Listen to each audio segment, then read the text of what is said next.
নমস্কার।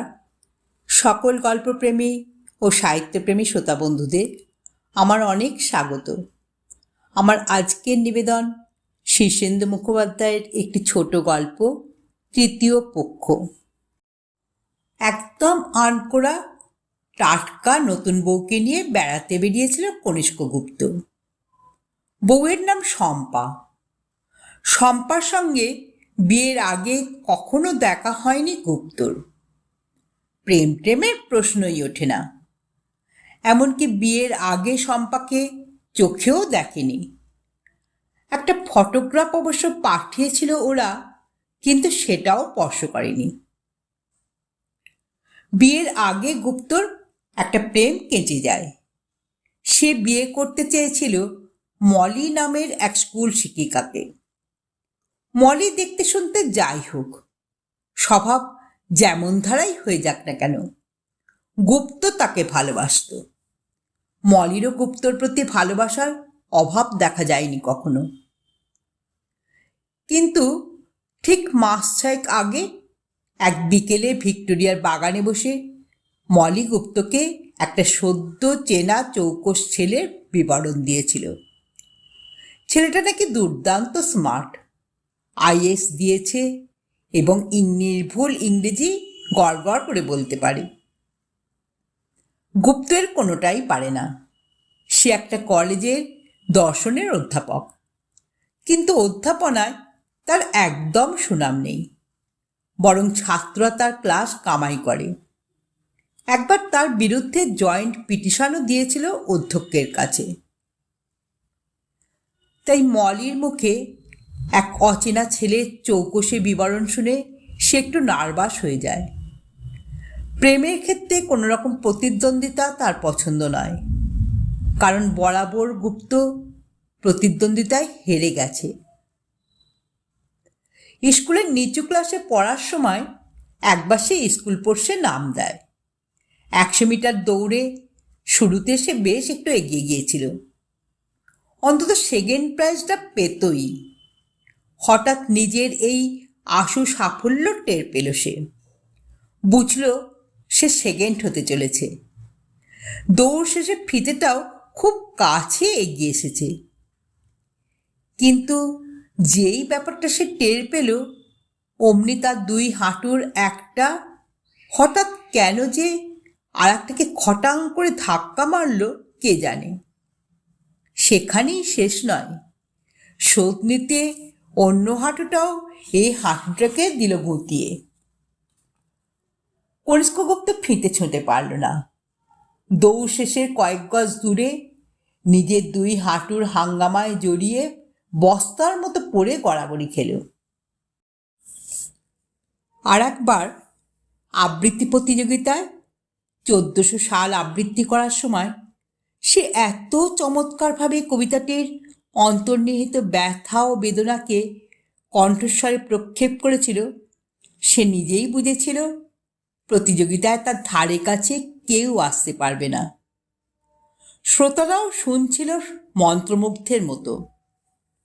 কবিতার শেষ কয়েকটা লাইনে এসে কনিষ্ক যখন পরিষ্কার বুঝতে পারছে এক সেট রবীন্দ্রনাথ নাবলীর প্রথম পুরস্কারটি তার হাতের নাগালে, তখনই হঠাৎ কোথা থেকে এক ভুতুড়ে বিভ্রম এসে তার মাথার ভিতরে জল ঘোলা করে দেয়।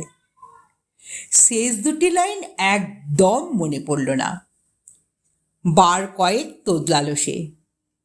তারপর নমস্কার করে লজ্জায় রাঙা মুখ নিয়ে উৎসাহের আড়ালে চলে গেল। একটা সান্ত্বনা পুরস্কার পেয়েছিল সেবার।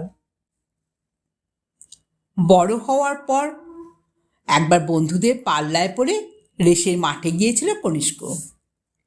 রেসের কিছুই তার জানা নেই, মহা আনাড়ি যাকে বলে। সে তাই ঠিক করল সবকটা রেসে 2 নম্বর ঘোড়ার ওপর একটা করে বাজি ফেলবে। প্রথম 3টে রেসে খেলল 2 নম্বর ঘোড়ায়। 3টেতেই 2 নম্বর ঘোড়া হেরে গেল।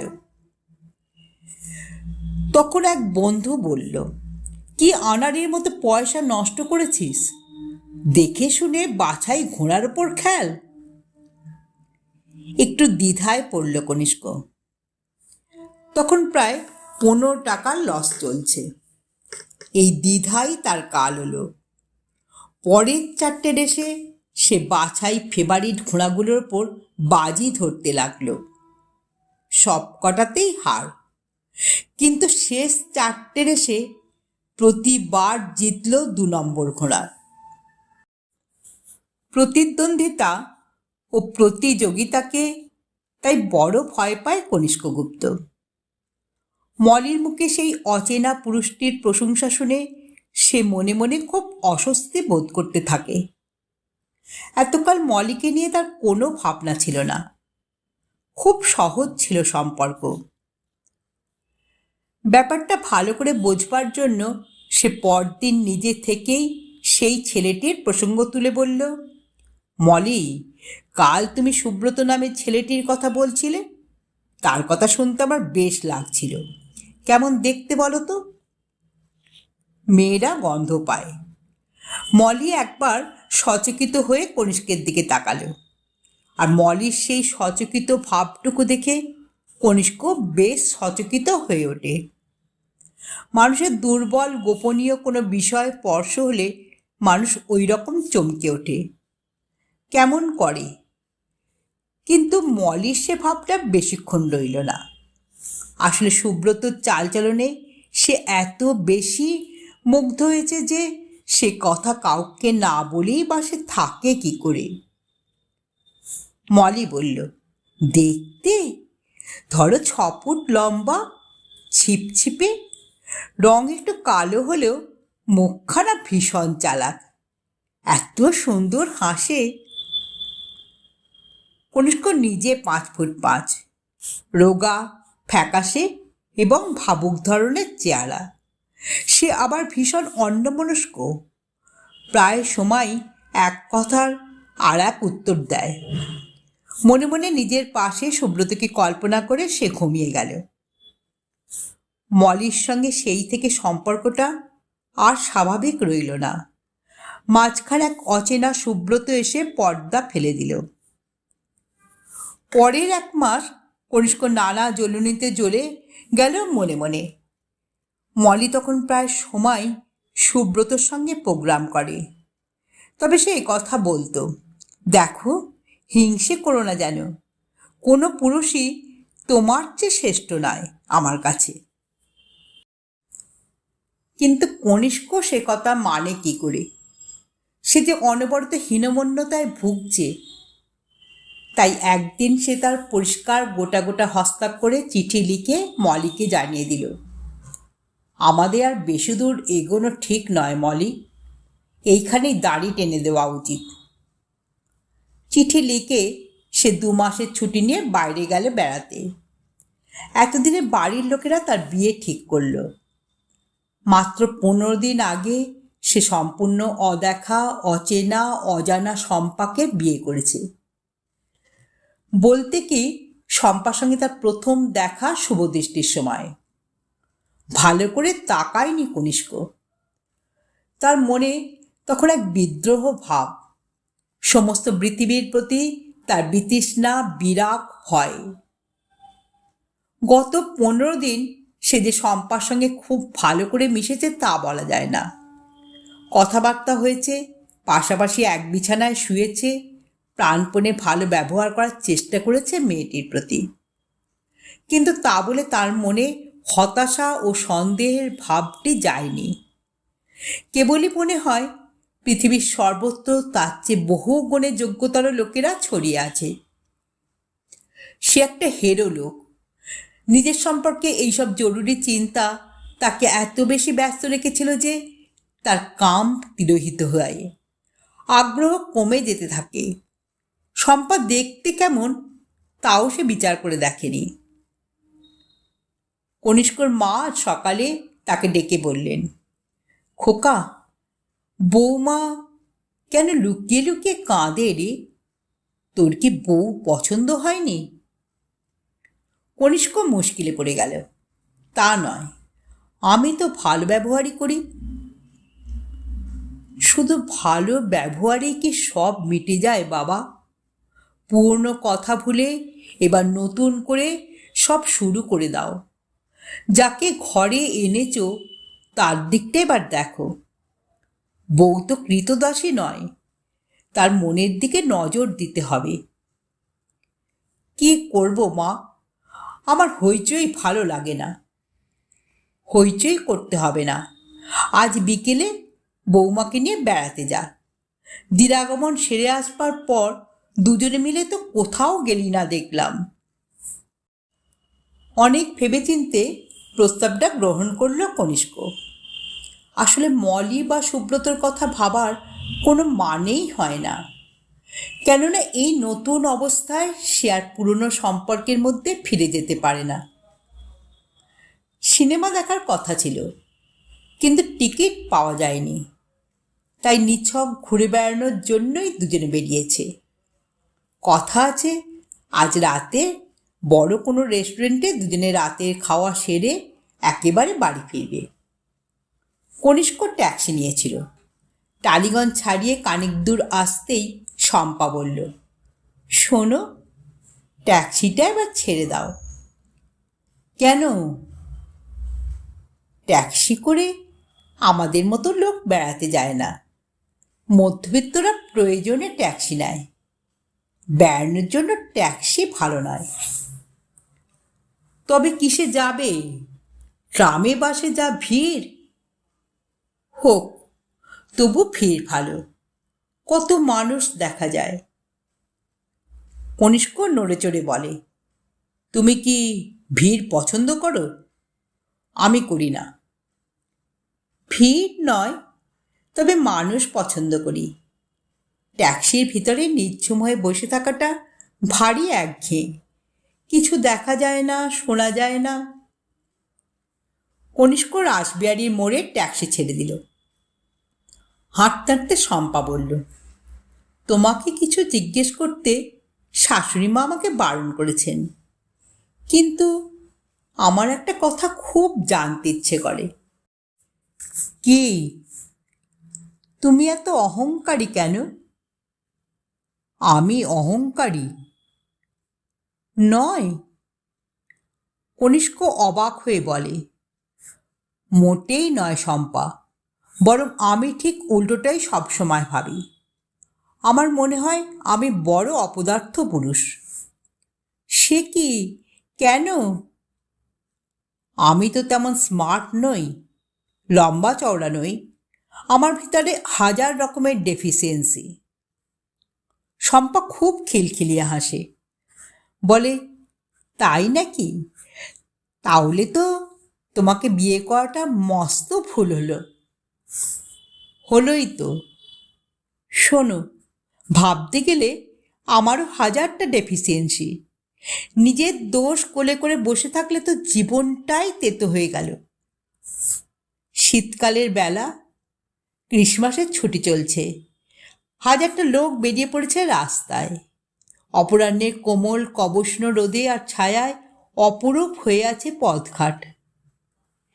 এই আলোয় আজ কনিষ্ক শম্পার মুখশ্রী খুব অকপট চোখে দেখল। তুলনা করে নম্বর দিলে মলি আর শম্পা প্রায় সমান সমান নম্বর পাবে। শম্পার তুলনায় মলি কিছু লম্বা ছিল, কিন্তু সেই রকম আবার মলির চেয়ে শম্পা ফর্সা। মলির শরীরে কিছু বাড়তি মেদ ছিল বলে পেটে ভাঁজ পড়ত, শম্পার সেসব নেই। মলির মুখখানা ছিল গোল ধরনের, শম্পার মুখ লম্বাটে। লাবণ্য শম্পারই বেশি, কারণ সে বয়সে মলির চেয়ে কম করে 5 বছরের ছোট।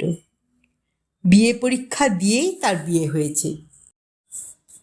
কনিষ্কর কথাটা ভালো লাগলো। নিজের দোষ কোলে করে বসে থাকাটা কাজের কথা নয়। সে বলে, আমাকে তোমার কেমন লাগে? আগে বলো, আমাকে তোমার কেমন লাগে? শোনো শম্পা, তোমাকে কেমন লাগে তা আমি এখনো ভেবেই দেখিনি। আচমকা শম্পা বলে, মলি কি তোমার কেমন লাগতো? কনিষ্ক থমকে যায়, অনেকক্ষণ বাদে বলে, তুমি জানলে কি করে? তোমার মা বলেছেন। মা? মা সব বলে দিয়েছেন আমাকে, আরও বলেছেন আমি যেন এসব তোমাকে জিজ্ঞেস না করি। শ্বাস ফেলে কনিষ্ক বলে, জিজ্ঞেস করে ভালোই করেছ। মলিকে আমার ভালোই লাগতো, শুধু শেষ দিকে শম্পার মুখখানা ভার হয়ে গেল। কনিষ্কর মুখ চোখও লাল দেখাচ্ছে। সে বড় অস্বস্তি বোধ করে বলে, এসব কথা কি ভালো? শম্পা বলে, ভালো নয়, কিন্তু আমাদের দুজনের সম্পর্কের মধ্যে যদি তৃতীয় কোনো লোক নাক গলায়, তবে সেই তৃতীয় লোকটাকে জেনে রাখা দরকার। অবাক হয়ে কনিষ্ক বলে, তুমি তো ভীষণ বুদ্ধিমতী, এত গুছিয়ে কথা বলো কি করে? মাথায় আসে?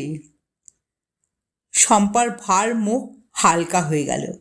হেসে বলে, যাহ, সত্যি বলছি, তুমি খুব ভালো কথা বলতে পারো, আমি পারি না। শম্পা বলে, বাপের বাড়িতে আমাকে সবাই কটকটি বলে ডাকত। আমি নাকি ভীষণ কটকট করে কথা বলি। হাঁটতে হাঁটতে ওরা দেশপ্রিয় পার্ক বরাবর এসে গেল। গলার স্কার্ফটি ভালো করে জড়িয়ে শম্পা বলে, একটু চা খেতে পারলে বেশ হতো, আজ যা শীত। কাছেই একটা রেস্টুরেন্ট, কিন্তু আজ ছুটির দিন, সেখানে বেশ ভিড়, বসার জায়গা নেই। কনিষ্ক বলে, আর একটু হাঁটি চলো। পোস্ট অফিস ছাড়িয়ে একটু এগোলে বোধহয় গাছতলায় একটা দেশওয়ালির চায়ের দোকান পাওয়া যাবে। তাই হলো। গাছতলার দোকানদার দুভাঁড় চা বড় যত্নে এগিয়ে দেয়।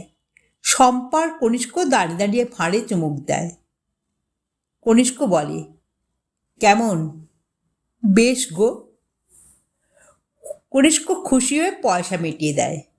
বলে, খিদে পেয়েছে নাকি? কিছু খাবে? কে খাওয়াবে? আমার তো পোড়া কপাল, কেউ পছন্দ করে না। কনিষ্ক হেসে বলে, কটকটি, এবার কিন্তু কথার ফেল করলে। কেন? যে চা খাওয়ালো সেই খাবার খাওয়াতে পারে, আর কে খাওয়াবে? মলির সঙ্গে তোমার ঝগড়া হলো কেন? হঠাৎ শম্পা প্রশ্ন করে। ঝগড়া? না, ঝগড়া হয়নি তো। ও একটা ছেলের খুব প্রশংসা করত, সেটা আমার সহ্য হতো না। ওমা, তাই নাকি? এসব তো মা আমাকে বলেনি। মা জানবে কি করে? মা শুধু জানতো মলির সঙ্গে আমার ভাব। এখনো তুমি মলির কথা খুব ভাবো না? ভাবো, আমার মতো একটা বিচ্ছিরি মেয়ের সঙ্গে কেমন হট করে বিয়ে হয়ে গেল, সারাটা জীবন কেমন ব্যর্থতায় কাটবে। কনিষ্ক খুব হতাশার ভাব করে বলে, কতকগুলো ভাবনা আছে যা তাড়ানো যায় না। বিরহ ভোলা যায়, কিন্তু অপমান কি সহজে ভোলে মানুষ? কিংবা ঈর্ষা, হীনমন্যতা? শম্পা মুখখানা করুণ করে বলে, আমাকে একটা কথা বলতে দেবে? ধরো, আজ তোমার কাছে আমার খুব একটা দাম নেই, তুমি ভালোবাসতে পারছো না আমাকে, অথচ আমি তোমার কাছে কত সহজলভ্য। কিন্তু দেখো, সুজন নামে একটা ছেলে আছে, তার কাছে শম্পাই হলো আকাশ পাতাল জোড়া চিন্তা। শম্পার জন্য কি জানি সে হয়তো আত্মহত্যার কথা ভাবে। পৃথিবীতে শম্পা ছাড়া বেঁচে থাকা কত কষ্টে সে জানে একমাত্র সুজন। তুমি তো কখনো জানবে না, বুঝবে না, পৃথিবীটা ঠিক এরকম নিষ্ঠুর। চোয়াল কঠিন করে কনিষ্ক বলে, সুজনকে? সে একটা ছেলে, আমাকে ভালোবাসতো, কোনো দিন তাকে পাত্তা দিইনি, কিন্তু আজ অনাদরের মাঝখানে থেকে তার কথা খুব মনে পড়ে। কনিষ্ক স্তম্ভিত হয়েছে তাকে। সেই রাতে শম্পার কনিষ্কর ভালোবাসার মাঝখানে অনেকবার মলি এসে হানা দিল। এলো সুজনও। দুজনে এসে এক অদৃশ্য প্রজাপতির দুটি ডানার মতো কাঁপতে লাগলো। তাতে বড় সুন্দর হলো কনিষ্ক ও শম্পার ভালোবাসার নিরালা ঘরটি। আপনারা এতক্ষণ শুনছিলেন শীর্ষেন্দু মুখোপাধ্যায়ের তৃতীয় পক্ষ গল্পটি এখানেই সমাপ্ত হলো। যদি শ্রোতা বন্ধুদের আমার গল্প পাঠ ভালো লেগে থাকে তাহলে অবশ্যই আমার চ্যানেলটিকে সাবস্ক্রাইব করে পাশে থাকা বেল আইকনকে প্রেস করে অল করে দেবেন।